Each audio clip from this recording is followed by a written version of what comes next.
आज हम ये देखते हैं कि बहुत सारी बातें ऐसी होती हैं जिन पर अमल नहीं होता। ऐसी ही एक विचार है जीव दया। क्या हम सचमुच जीवों पर दया करते हैं? क्या हम उनका हक छीन नहीं लेते? क्या हम गाय के बछड़े को उसका हिस्सा पीने देते हैं या फिर हम उससे सारा का सारा छीन लेते हैं?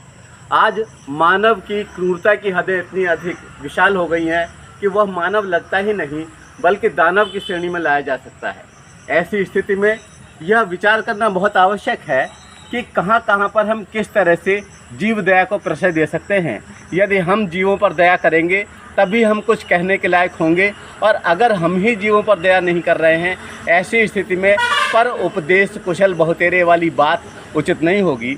इसलिए ये बहुत आवश्यक है कि हम समस्त जीवों पर, वे भी दिव्यात्मा युक्त हैं, वह भी विशिष्ट शक्ति धारण करते हैं, उनके माध्यम से भी इस चराचर जगत की वृद्धि होती है और वे भी सामान्यतः विचरण करते हैं, उनके माध्यम से हमें तो कोई नुकसान नहीं होता।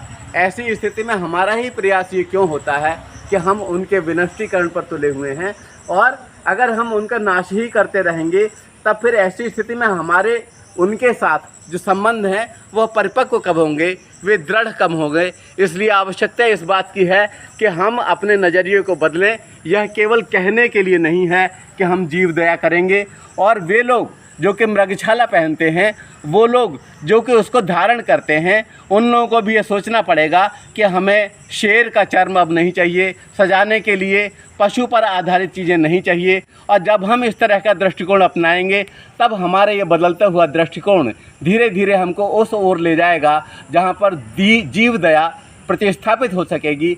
और जीव दया का इस तरह से स्थापन होना आज के परिप्रेक्ष्य में बहुत उचित है, और अगर हम ये ऐसा कर पाए तो निश्चित रूप से यह हिंदुस्तान की प्रगति की ओर बढ़ते हुए हमारे कदमों की आहट होगी। जीव दया का मतलब हमारा स्वयं का संरक्षण। धन्यवाद।